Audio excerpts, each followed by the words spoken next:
అందరికీ నమస్కారం అండి. బాగున్నారా? నేనైతే చాలా చాలా బాగున్నాను. ఒక 6 వర్షాలు 4 ఎండలు ఎక్కేసరికి మన గార్డెన్ చూసారా ఫుల్గా. ఇంకా నేను పూర్తిగా చూపించలేదనమాట, లెందే అయిపోతుంది వీడియో. దట్ మీరు చాలాసార్లే చూసారు కదా అని చెప్పేసి. ఇది మార్నింగ్ రొటీన్ లాగా అనుకోండి. ఎవ్రీడే నాకు ఇలాగే స్టార్ట్ అవుద్ది. ఒక్కరోజు ఎర్లీగా స్టార్ట్ అవుతుంది, కొంచెం లేట్గా అవుతుంది. పూజ అయినా కొన్నిసార్లు పువ్వులు కోస్తాను, కొన్ని పువ్వులు కోసుకొని, లేదంటే కొన్నిసార్లు వంట అంతా అయిన తర్వాత పువ్వులు కోసుకొని వస్తాను. ఈరోజు అయితే ఇంకా పూజ అవ్వలేదు. వంట పొయ్యి దగ్గర కొంచెం సర్దుకొని అలా పూలు కోసుకుందామని వచ్చాను. ఫుల్గా మీకు చూపించలేదు. ఈ రెడ్ మందారాలు కానీ నేను ఫుల్గా కోస్తే ఒక బ్యాగుడు పూలు అవుతాయండి. సూర్యోదయం అప్పుడప్పుడు అవుతుంది కదా, సూర్యుడు చూడండి చక్కగా కిరణాలతో ఎంత అందంగా ఉన్నారో చూసి మురిసిపోవడమే. మన మొక్కల మీద కిరణాలు పడితే భలే బాగుంటుంది. సూర్య నమస్కారం నేను మార్నింగ్ చేసేటప్పటికి చక్కగా ఉంటారు స్వామి. ఆయన ఎప్పుడు బాగానే ఉంటారులేండి, మన బట్టే ఉంటుంది, మన మైండ్ బట్టే. సరదా పడిపోతున్నాను ఇక్కడ పూలు చూపించి.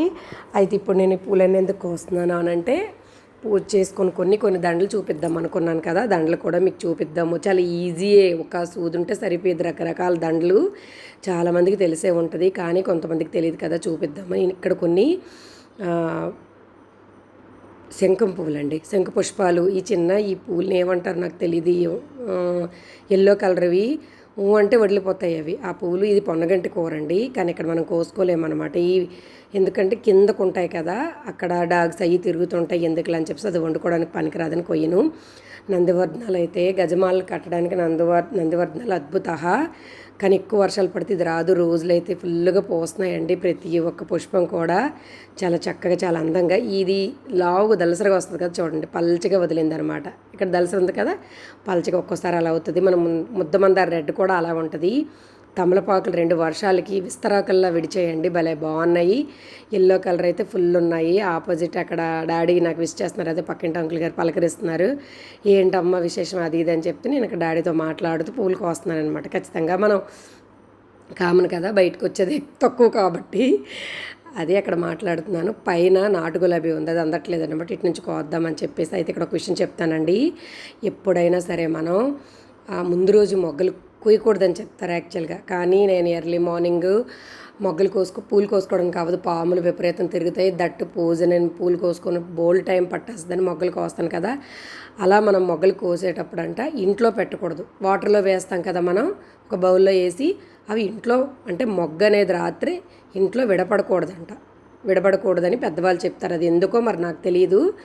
అందుకని చెప్పి ఏముంది, పెద్దవాళ్ళు చెప్పేటప్పుడు మనం పాటిస్తే అయిపోయిద్ది కదా అని చెప్పి, కారణమైతే నాకు తెలియదు, కానీ మొగ్గలు నింపేసి నేను పెరడులో పెట్టేస్తాను. లేదంటే ఇంటి ముందర ఇటువైపు కానీ అటువైపు కానీ పెట్టుకోండి.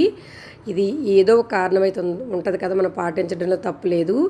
మన బ్యాక్ సైడ్ ఇది ఇటు నుంచి గంధం కలర్ మొన్న కట్ చేశారు కదా నాన్న, మరి నేను చెప్పలేనండి, వర్ణన అతీతం అనమాట. గుబూరుగా పెరిగేసింది. ఎప్పుడైనా మొక్కలు పెరగాలంటే మనం ప్రూనింగ్ ఇంపార్టెంట్ అనమాట. మనం అలా వదిలేస్తే పొడుగ్గా పెరిగేస్తుంది, మనకు అందవు, పూలు తక్కువ వస్తాయి. అదే మనం ఒక్కసారి ప్రూనింగ్ చేసామంటే, కట్ చేసామంటే గుబూరుగా గున్నల్లా వస్తాయి అన్నమాట. ఫుల్గా పూలు వచ్చేటప్పుడు కనీసం ఒక్క పువ్వైనా మనం ఆ చెట్టుకు విడిచిపెట్టాలట. తన సంతానం లెక్క ఈవినింగ్ వరకు తనతో పాటు ఉంటే తను హ్యాపీ అవుతారట. పెద్దవాళ్ళ గురువులు చెప్పిన మాటలేనంటే, అందుకని మనం పూర్తిగా పువ్వులు కోయకూడదు, 1-2 ఉంచాలట. అది ఆకాశం చూసారా ఎండెక్కుతున్నాయి ఎలా ఉంది, అదే మీకు చూపిస్తున్నాను. ఇంక పూలు కోసుకొని వచ్చి ఇంక వంటగదికి వచ్చానండి. చిక్కుడుకాయ కొంచెం ఉడికిస్తున్నాను. మనం చాలా రకాలుగా ఫ్రై చేసుకుంటాం కదా, నేను ఎక్కువగా సింపుల్గా చూపిస్తాను కదా. అయితే కొంచెం పల్లి వేయిస్తున్నాను. పంట కింద దొరికితే చక్కగా తినేసారి, చాలా కూరలకే పల్లి వేస్తానమాట.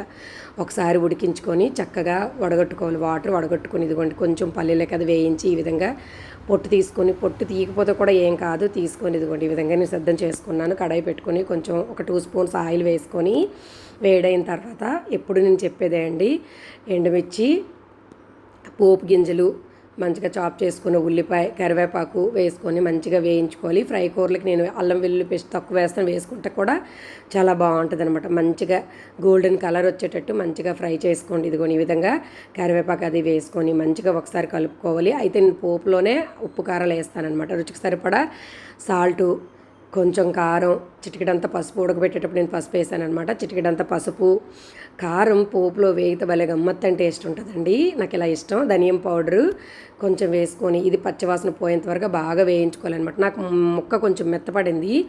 కొంచెం ఆ మాత్రం ఉడిక్కి మనం వడగొట్టుకొని ముక్క వేస్తే మా అమ్మగారు చేస్తారు అద్భుత కూర. మన ఇంట్లో బాగా తింటాం అది.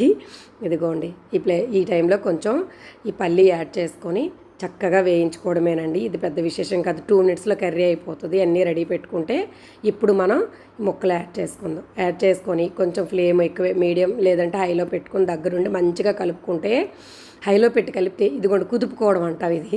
ఇలా చేసుకుంటే ముక్క రేగకుండా ఎక్కువగా కొంచెం మెత్తబడిందని చెప్పాను కదా, రేగకుండా మంచిగా వస్తుంది. కూర రెడీ అయిపోయింది. కొంచెం కొత్తిమీర, కస్తూరి మేతి వేసుకొని దించుకుంటే అయిపోతుంది. నచ్చితే లైక్, షేర్, కామెంట్ చేయండి. సబ్స్క్రైబ్ చేయడం మర్చిపోవద్దండి.